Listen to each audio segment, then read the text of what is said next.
The following podcast is sponsored by Bunder and Press. Bunder and Press is a Canadian publisher of quality science fiction titles, including this month's releases of Duatro by Brad C. Anderson, The Dark Corridor by Jennifer Ron, and The Sixth Helix by Al Anya.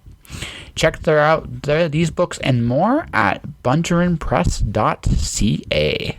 And by Adam Dries, writer, presenter, speaker.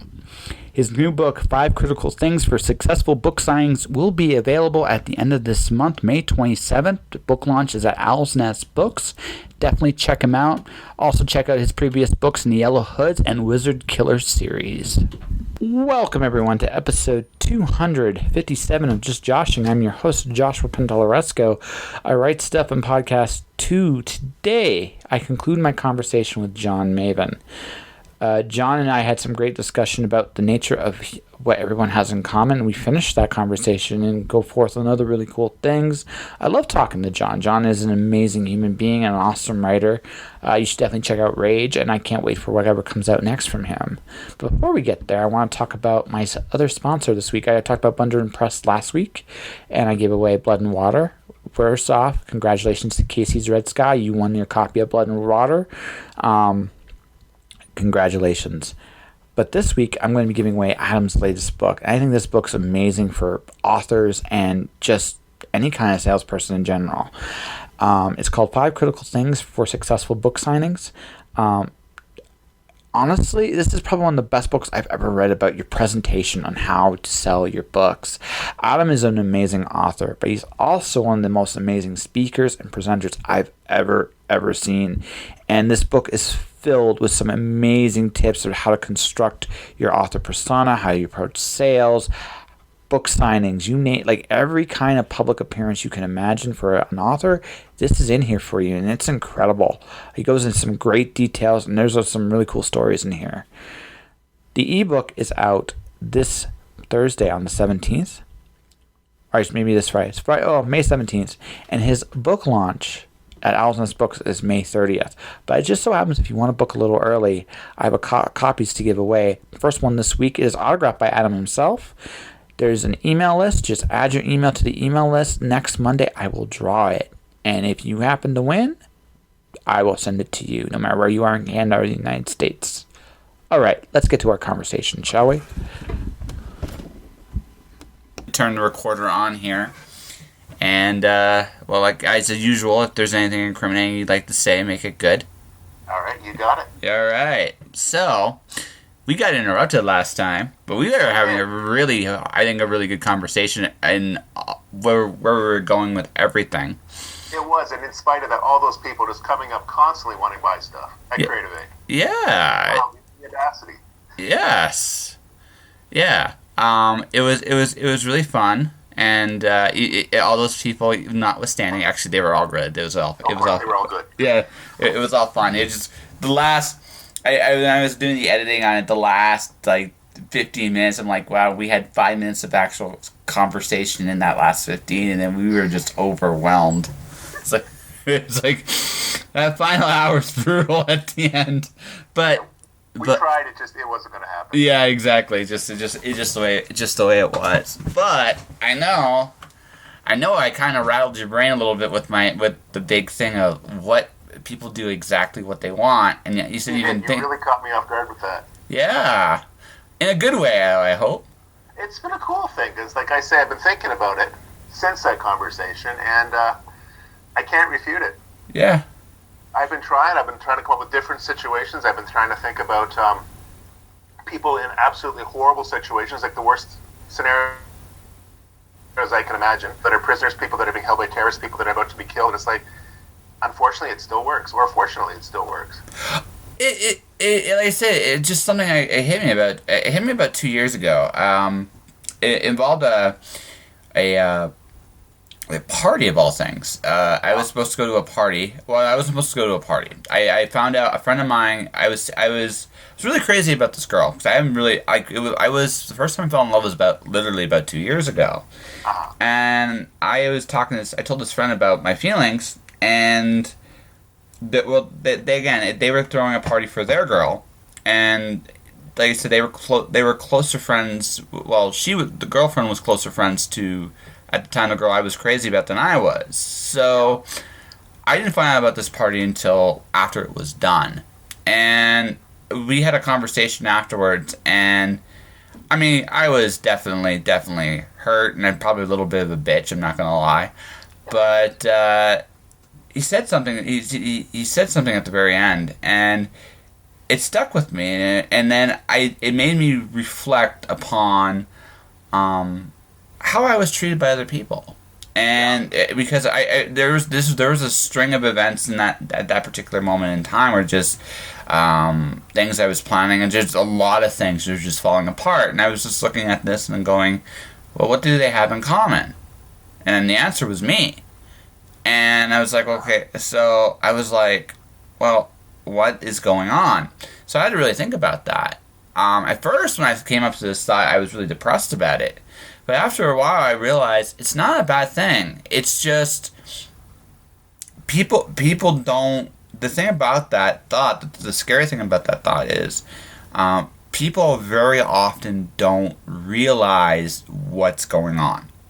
Right? That's the thing about it. They don't realize they are following their wants, their needs, desires. And I'm no different. Even in that whole situation, I was following my own wants and needs and desires.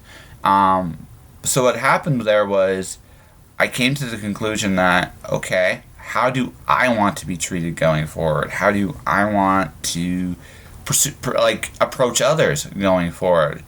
And the one big, the thing I wanted more than anything else, well, no matter what, I just want to be respected with whoever I'm dealing with. And how do I do that? And I realized that the one thing I could do to make it possible is just stop chasing people. Let people do exactly what they want to do. The only thing I do, and sometimes I'm a little bit of an asshole when it comes to this, is I let people consciously realize they are doing exactly what they want to do. It annoys people sometimes, but it's also fair. It is, because I don't think we're trained in our society to make that realization that we do what we want. And also, there's a catch between, you might want something, that doesn't mean you're going to get it. Exactly. Yeah.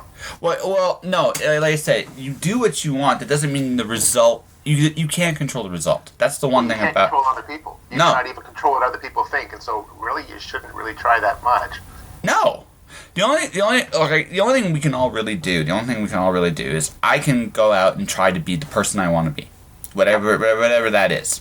I try to be a pretty positive person by and large, and I just go, you know what? This is who I am. This is what I'm going to do. And I let people, and like I said, I've approached this with everybody I've talked to since. I let what they do kind of dictate what I do. What I want is well, if you want to, for example, hang out with me, you're going to make an effort to hang out with me. You're going to try different things to ensure it happens. Even if things don't work out according to plan, there's an effort that you notice is there. And if you're not really serious about it, you're not going to make the effort to do it. Well, that's the part of the thing, too. It's knowing what you want, and I'm doing a little bit of reading on this, too, and what you prefer. Yes. And the difference, because I believe a lot of my writing students, too, that inherently people are lazy. Yes. Meaning that they're going to expend the least amount of effort to solve their problems. And it's only when that least amount of effort doesn't work to solve the problem do they amp up their efforts. In fiction, it's awesome because that's how you get increasing tension, because their efforts are constantly ramped up. But for wanting something, yes, I might want to be very rich. Yes. But really, am I going about doing stuff to make that happen? No, I like playing video games. And so really, what I want to do is I want to play video games. I'd like to be rich, but it's not necessarily what I'm trying to pursue. So there's a bit of a difference between what you want and what you really want, and you might not even be cognizant of that change, that difference. No, and again, it's something I've been really I realized in the last 2 years. So the experiment I've done is, I chase nobody, absolutely nobody, and what I found was this is what's interesting, because I made a very conscious decision of what I want. So this is what's happened.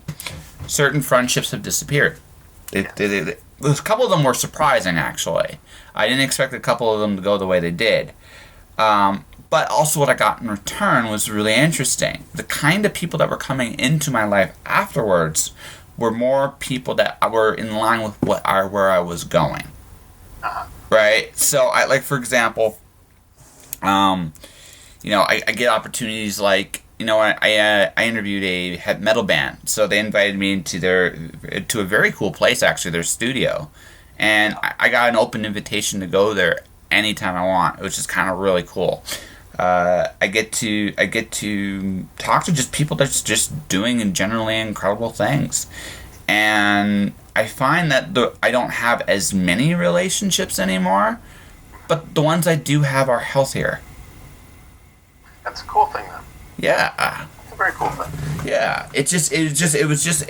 And ever since I've fixed the teeth, I mean, I've reinforced that ever since. And I find that, like I said, and again, I don't, it's not like even an evil thing. Like, I just realized that, you know what, people are going to do what they want to do. And I'm not going to get in the way of that. I'm also not going to be, shy about pointing that out sometimes. And sometimes I do it just because I think the discomfort is necessary. Because again, people don't often realize what they're doing. But otherwise, it's just like, I live and let live. That's all you can really do in this life anyway. I think it's healthy to live and let live. Unfortunately, I don't think everyone wants to do that or is capable of doing that. I wish they were, though. Yeah. So, I mean, so I gave you something profound, and it stuck whenever. So it might make your approach even with your characters a little differently when you write them. Yeah, no, it's a really cool thing to think about, and I appreciate that you put that into my head. Yeah. So thank you. No problem. And we were talking about you working on a mystery last time. We didn't quite get all the way, or not mystery, whatever your novel is with the mystery elements in there. That's correct. Right, and that's when we got overwhelmed. So, I don't know if there's any lightning bolt that's going to strike either of our computers. Hold on, wait. Nope. I think we I think we can talk about that a little bit. So, yeah, we can talk about it. Yeah. So just to reframe, just for people to realize what's going on, what you've been working on and what have been the challenges with it. Oh, no, absolutely not. I expect everyone who have listened to episode 247 to be utterly familiar with it before we go forward. Okay, well. No, I'm kidding. How dare you? I'm switching genres. I'm getting out of literary fiction. I'm moving into dark fantasy is what I'm doing. And I've just finished draft 1 of the first book. I'm planning it to be a trilogy. It might be a series, but right now it's got the feel of a trilogy to me. Trilogies are nice. Yeah. Yeah. So what I've got is book 1, and we were talking about the mystery that you were talking about is the reader, I'm hoping, will not figure out who the actual antagonist is until right at the end of book 1, which actually sets up book 2 and goes forward. But it's also, I'm hoping it's going to be a major mindfuck when people get to that point. What that antagonist, their true purpose is what's going on, and they're going to go, holy shit. Yes. And then we have the story just what, and get utterly creeped out. That's what I'm hoping is going to happen. I think the thing I like about you is you use your literary background with your characters. Are you doing something over there? I hear like a staticky thing. No, you're going in and out on me right now, though. Huh? And I'm not doing anything else. That's okay. Hold on. I'm just listening to the damn thing. So I shouldn't have said the struck by lightning thing. I really shouldn't have said that. I jinxed it. It's okay. Lightning is striking. Yes. I don't see anything else going on right now that would make that happen. No, so these things are kind of wonky sometimes. Yep.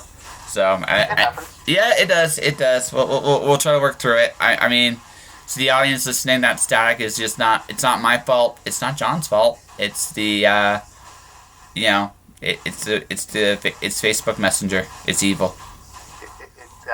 It's not completely clear, but the fact that you and I can talk like this is pretty cool. So. Oh no! I actually I just had a conversation with a husband and a common law couple.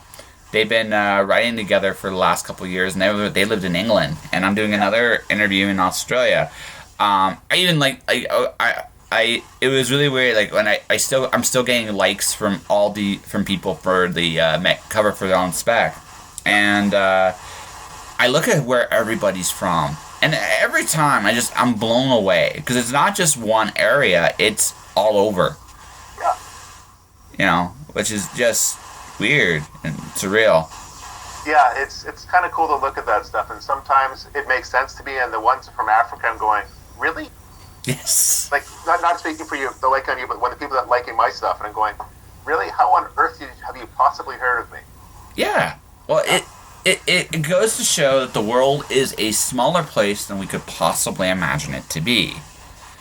Yeah, and that's a good thing because that means everybody in some level is paying attention to each other. Could be. Yeah, I hope anyway. But as I was saying before the static kind of interrupted here, it sounds to me like you have a really good approach to character. I hope so. Yeah, you think about that more than I think any. Well, we were talking about magic systems a little bit last time because this is a dark fantasy. But for you, is it character first or system first? Okay, I'm guessing you asked if it's a character first or is it plot first. You sort of went out. Can you hear me now? I can hear you now. Actually, okay. No, I hear you just fine. Okay, good. Then we'll work it through. Not a problem. Okay, what I said is, well, because you're doing fantasy, sometimes systems like you look at someone like Brandon Sanderson, right? Yeah. He's a systems guy. Yeah, But you feel like the virtues of his magic systems, like they blow me away. Yes. Anderson is utterly fantastic that way. oh, it's his biggest strength, easily. And incredibly prolific. That's another one of his big strengths. Yes, dear God, he writes. That boy writes. He's good. But I mean, you feel like you're a character first guy. Is that accurate? Actually, it's not. Really? And it's the weird thing. Like, I believe wholeheartedly, and I think characters are what drive the stories. Think back of stories like, yes, we all like reading something cool. I believe, and for me, I always like reading something super cool, something I haven't seen in quite that way before. But when I look back at, or think back of the books that I read, it's not necessarily the situations that bring back the warm fuzzy feelings. It's the characters. Like when I think of Game of Thrones, my first thought is usually always Tyrion Lannister. Tyrion's awesome. I love the character. I think he's utterly fantastic. And each one of the major characters, Martin has defined them so well that you say Jaime Lannister, or you see Ed Stark, and it's like the characters bring back feelings to you more so than the individual story. Because some of the story, it's cool, it's convoluted, it's utterly horrific at times, which is utterly fantastic. So I think, end of the day, it's interesting characters and what characters would do in a world. And I think plot and character are completely intertwined. I don't think you should have one without the other. Otherwise, I don't think it will sound authentic or realistic or believable. I said this in the panel about voice of characters what I did with Dean Smith and a few others. Your characters and the world are intertwined. Yes, they have to be. Yes. Yeah, so you have to look at, like, and no matter how you build the world, like, sometimes, like, you build a world through the character. Sometimes the world is just built, and then you just make characters to go in it, however you do it. But at the end of the day, you have to make sure they both seem plausible. They do. And as a writer, that's where you've got a bit of luck on your side. Because the way you know your own story, your reader will never know the story that way. The reader sees it at the end, once it's done, once you've fixed everything and done all the connecting and cross-piecing and weaving back together, and that's cool. But you'd ask me if I start with plot or start with character, and that's part of the thing that the draft I've just finished, actually it's plot started, and I'm having trouble getting the motivations of the characters in right now. I will get it, and I know I will get it. But the funny thing was, I was probably about 3/4 of the way through that my antagonist had a major personality shift. And I realized I like him better with the new personality, so I've got to go back and weave it through, and that's going to bring out other elements and how he's going to interact with the other characters, how he interacts with the world. It's just deep. But a first draft is just getting the story down so I can never ever lose it. That's the entire purpose behind it for me. Yeah, I just wrote a scene in my current work in progress. I'm like, I'm gonna have to completely rework this scene. It does it like I read it and I was like afterwards it was like. So I need to add mine involves pirates, and I was like, "There's another faction here." Yeah. I didn't realize there was another faction here. Oops. See, your reader's ever going to know that because that faction will be put in by the time they see it. Yeah, so absolutely. But I was just like, okay, so I have to rework this whole scene now. But I'm still making a mess right now, so I'm not going to worry about it too hard. I'm just going to write copious notes on the side, rework the scene, and keep going. Yeah, I think that's part of the key too. Is get it down and know that it's going to have holes in it. Know that it's going to need extra work. But so what? Just write it, and don't try to perfect a first draft. Don't polish a mess. And even if you're putting in stuff that you know you're not going to use, just go with it. See where it's going to go. Because for me, especially, like I'm an outliner, I like the comfort, especially with the longer work of knowing where I'm going to be going. But I never stick to that outline. Things will constantly change. I might get close to it. I might be way off it. But it constantly changes. Even when I think I'm going to go write that, when I'm sitting down to actually flesh out a scene, things change. And they usually change every single time I do it. I always have my endings and beginnings solid. Like I don't very often deviate from where I start and from where I'm going. Yeah. Right? The middle is where it gets like fun. Like I'll have like a small idea here, a small idea here, there. Yeah. Like in this novel, I'm almost done the first draft of. I'm almost at the point now where I get to the part I've been really looking forward to, which is what I've been building up since the beginning. Yeah. But I actually have no plan what happens here outside of whether or not the main character lives or dies. And I'm debating about actually doing a quick D&D campaign about it. Okay. Yeah, because that way you can have like a natural random element to it. Because like in real life, like when you're doing things, right, they don't go perfectly. Yes. Right. So and never, right? But I was thinking, well, it's really hard to actually incorporate. Like sometimes in fiction, it's really easy to get smooth, like very smooth in a story, and even the obstacles, like there's an ebb and a flow. But sometimes, right? Like we notice we go out, like we go and we go out for a walk, and and maybe we meet somebody we didn't expect to meet on the walk, or maybe we're going for a drive and we get rear-ended, like just out of nowhere, because that's real life, right? And it's like that's hard to put in sometimes. It is, because fiction isn't quite real life. I think the trick is you want to give the illusion that it's real life.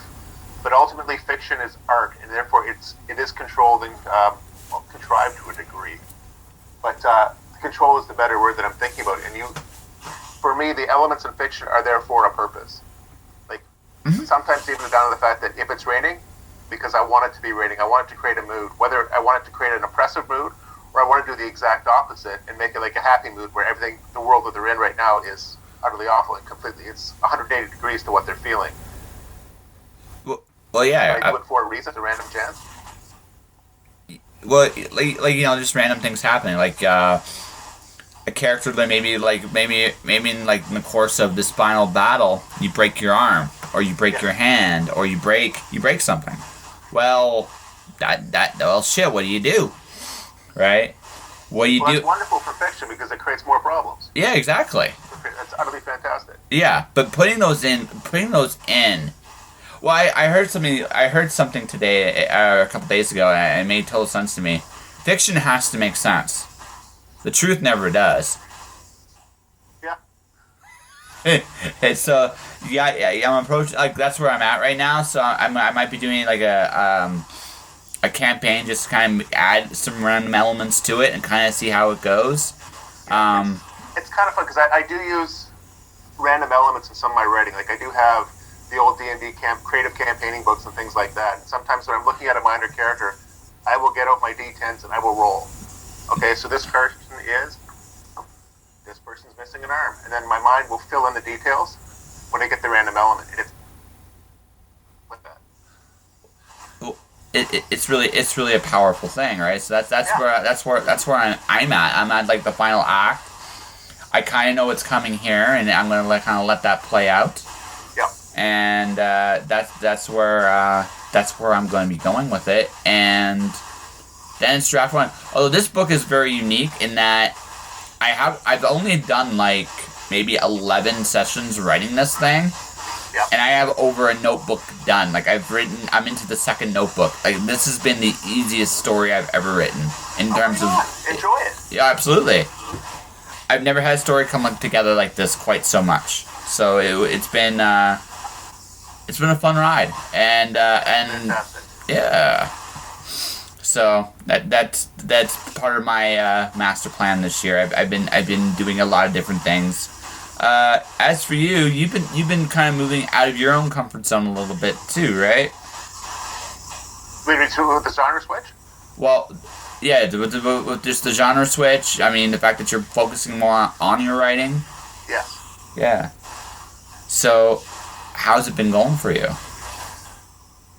Pretty well. Actually, very good. I'm liking it. But it's been funny. I've been doing a lot of teaching in the past 2 weeks. Really? Creative Inc. And I had a couple other engagements that I was at. And I find my mind slipping back into teaching others how to write, which brings my own mind back into how I learned how to write, which was the literary fiction. And I'm sort of like in the past couple of days going to think, I've got to get back into the fantasy mindset because my cooling off period for my first draft is done. After this conversation, I'm right back on draft 2. I'm starting my revision process. And my head is not in the fantasy mind as much as in the fantasy right now. So that part's kind of weird on me. Huh. Yeah. I feel like once you really get started again, when you start getting rolling, it'll come to you. Oh, it will. And like I'm looking at my whiteboard now, and like I was writing notes this morning on it. And the stuff is starting to flow, and that's cool. I just find it interesting how my mind sort of pulled back from it and out of that for a while. Maybe it's a necessary breather. Let's take it like that before diving right back in, completely both feet. Well, there is a flip side to it. Like, and this is the other thing too is, I find today that our genres mix more than they'd ever have in the past, right? Mm-hmm. So you coming at this from a literary background might actually add another dimension to your fantasy you might not have considered. I hope people like, because I don't want to be off-putting, because I view literary fiction and fantasy fiction as just two different genres, and the conventions for each is what drives people to like. People that like literary stories are looking for certain things. People that like fantasy stories are looking for certain things. And the thing is, I want to write it as well as I can, but I don't want to mix the genres in such a way that I'm off-putting to either one of the people, especially the people that like fantasy, which I'm gearing for. I don't want to write in such a way that's going to make the book inaccessible to them, or do something they're not going to like. That's fair, but I mean, this is kind of where I'm gonna just maybe throw this at you: is your voice is your voice, right? Yeah. Well, ultimately, I'm writing the story for me. Yeah. It's the story I want to hear. It's the story I want to read. It's the story I want to tell. So ultimately, that's where it's going. I'm just trying to figure out how am I going to tell it. Fair. I mean, fair enough. But I mean, just I don't know. I feel like for me, draft 2, even though I am now looking at this big giant mess of marble I made, it's like, okay, we're gonna carve this out and this out and this out. The beautiful thing about the big difference between writing and sculpting clay is if you take a piece out, you can actually still put it back in. That's true. That's a little harder with sculpting. Yeah. Sculpting once the slab is off the piece, well, it's gone. It's like, oops. Yeah, so writers have a bit of comfort that way. Yeah. So I mean, I don't know. I like you say, if it doesn't work, it just you give it to other people, and they'll tell you kind of what you're looking at. Let me think here. So, what video games do you play? Pardon me? What video games do you play? What video games? Well, I think last episode I told you about Neverwinter Nights. Yes. Old game that came out in 2002. Thing is, I used to play Dungeons and Dragons when I was younger, and I built a whole world, the whole thing. And what I've done is Neverwinter Nights has this wonderful tool set that comes with it. Yes. And so I built in Neverwinter Nights. I've also got into 3D modeling and writing the code because I used to be a software developer too. I've hacked the living crap out of the game, and so now it's my fantasy world when I play it. Oh, nice. So I'm not playing the original Neverwinter Nights campaign. I'm playing my D&D world with my storyline, my rules, my characters, my models, the whole thing. And we've got the house network. We have people come over quite frequently. We just all play together. Nice. Yeah, so it's sort of like, it's a video game, so it's not like tabletop D&D where you can't do anything. So it is limited by the computer, but it's sort of cool in the fact that I don't have to dungeon master all the time. I can play. Well, yeah, it's the best of both worlds. There's a certain template to it, but Yeah, there is, and I've tried to fight that as much as possible. I've randomized a lot of things, so like, yes, I know the gist of the basic storyline going on, but to find certain elements, I have no clue where they are because I've randomized it. wait. It gives me some surprise that way. Well, yeah, and it keeps you on your toes too. It keeps you honest, or as honest as possible, anyway. Yeah, we tried. We've been lately instituting a thing. We've been trying to role play as we're playing it, and what we're working that out is that means no running everywhere. Most video games, like, they're running simulators. Like games like Skyrim, which is another game that I like an awful lot, or Witcher, another game that I like a lot. Oh yeah, you feel me? I hear you fine. No, I get it because they just go in their open world. Yeah. Right. So we're doing with this is like we'll only run when it makes sense with the characters, and then we're trying to limit only playing with what the characters know, so character knowledge, not player knowledge. And how we interact. It's been kind of fun. It's an interesting. Well, that's the cool thing. That's the one advantage a dungeon master has over, say, a video game, right? Because he can control what parts of the world come up. But I mean, this is still a really cool idea. Because again, you look at a game like Skyrim, like because the intricacy of the world, like that kind of world in a video game. Yes. It's amazing. That's the cool thing about Skyrim. That's why Skyrim you can play for hundreds and hundreds and hundreds of hours. Because the world's just so damn big. It is. It's a lot of fun to play.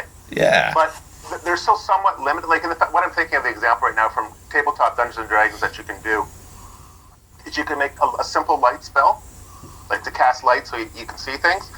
You can turn that into an offensive spell if you're creative enough. In a video game, you can't do it. It's just strictly for giving you light. That's right. Yeah. Which is yeah, because again, it's the template's more limiting in a video game. Yeah. So like in real world, like the pen and paper games, you can think of it. You can realize that light spell. You know, if I cast that in that guy's eyes, he's blind. Which the video game can't handle stuff like that. No, not yet. Anyway. Yeah. Which would be super cool if they ever did do that. Yeah, actually, you know what? That would also make it realistic. Like if you cast a light spell like that, for example, right? Yeah. You also have to run the risk of blinding yourself. Absolutely. Right. A random chant. Oh man, that would piss so many gamers off. It'd be real. It would be so real. It would be what if there's like a randomizer. You cast your spell, and then after there's a percentage of your character's blind for a minute. Right. That could be really important if you depending on where you are. Oh man, I'd be a douchebag game designer. I'd be rude. But it's one of the things that I've done for my world too is I don't have any straight benefits. Everything that a character can pick up, every item, everything that they can modify chant, there's a benefit and a penalty to it. So it's always a balancing. You got to figure out what's worth it to me, which one I don't want, and I do have ways to remove some of the penalties, but everything has a dual edge in the world that I built. Yeah. So it's kind of fun. Yeah, I imagine. So would you ever build a video game? I don't think I have the knowledge to build it from scratch anymore. My skill set is, God, I hate to use this term, but I'm going to antiquated. It happens. Yeah. I used to be a software developer. I don't think I could code from scratch. Like I'm still writing in C++. I'm still doing the coding for my Neverwinter Nights stuff and a few other things, but I think the stuff has passed me by now. It's really easy to do in programming because it's always evolving. Yeah. Yeah, I gotcha. That was one of the frustrations I had when I was a software developer, is constantly playing catch up with the tools that I'm using. Everything constantly changing, and I was doing a lot of web design too. So I'm building websites. Like I did it in BC. I was in New Zealand doing that for a while too. Huh. You have to keep in mind, especially when I was doing it in New Zealand, we were there like 20 years ago. So the internet was not quite what it is today. But New Zealand was also a very small country, not very close to a lot of people, and they were very conscious of that fact. So they were really trying to promoting e-commerce for them to bring them in connection with the other world. But New Zealand was also limited by the type of wires that they had running throughout the country, their infrastructure. And so it was still on dial-up at the time. And then you look at new companies coming out which have especially new users, really fast connections and really the most up-to-date computers. And you look at things like governments, which were at that time using something at least software was 2-year versions out of date and older machines. And so it got very frustrating trying to design for both groups of people all the time. And then Macs were displaying differently from PCs. And then resolution sizes, they were around 800 by 600 at that point, and they've since absolutely blown up. Oh, yeah. And just how to control how things look and make it so people can still get relatively the same experience. Which is doing all that with your tools, your software constantly being updated. That was frustrating for me. I could see that. Although I will say this, you know what I miss most about the dial-up era? What's that? The sound. It is a distinctive sound, that's for sure. No, it was so distinct. I mean, I missed, like, oddly, it's one of those weird things. You just look at that, and you're like, God, the things you miss when you get older. It's like that. I missed that for some dumb reason. It's just like that was almost like you were magically turning on the internet, and now it's just like I turn on my computer. Oh, look, I'm on the internet. Yeah. Although it is cool now to be able to use the phone and the internet at the same time. Yes. That is cool. Yeah. No. We are in the era of the tricorder, my friend. That's what our phones are now. Oh, I know. I think about this every once in a while. Back when I was a kid, watching, like I used to watch Battlestar Galactica, I used to watch Star Trek, I loved Star Wars when I was a kid, and just looking at all the communications tools, especially Star Trek stuff like the tricorders and stuff like that, the communicators, it's like, we're in the future. Yes. From when I was there. It was the stuff that we're barely imagining. It's like a handheld device that you can actually see the other person that you're talking to. I almost think when I was a kid that was so far in the future that was magic. And it's now real. But it's no less magical. It is still a magical thing. Yeah, it is. Yeah. Well, I don't understand how to make that happen, so yeah, besides turning on my wife's phone. Yeah, which there's that. But I think the biggest thing we take for granted, honestly, I think about our era and our time, just what is possible. It's incredible. Like, really what we are capable of. To do and achieve, and what we can all do on our own. Like, we can pretty much imagine anything we want. It can make, it's almost like, it's not instantaneous, but we can make it happen. Pretty much, yeah. I agree with that. Yeah. Yeah. So that's the thing about today, right? I look at today, it's like, more than any other era I think we ever lived in, that we are literally in the age of ideas. Like, completely. What we imagine we can make real. It's not a reach anymore. It's like now everything you can come up with in your head is just a problem to be solved. Yeah. And that is kind of cool. Yeah. Well, Mr. John, I do think this has been a wonderful conclusion to our chat. I think so too. And Yeah. thanks for calling back and making sure that we did complete it. Yes. So this will be a little longer down the line because I have a lot of chats, but I thoroughly enjoyed talking to you, man. You're a cool dude, and good luck with your book. Thank you very much, and you as well. Yeah, and we'll do this like we did last time. Plug what's out for you right this minute, and where people can find you. Okay. Best place to find me, my website, www.johnmavin.com. From there, it's got links to my Goodreads, my Facebook.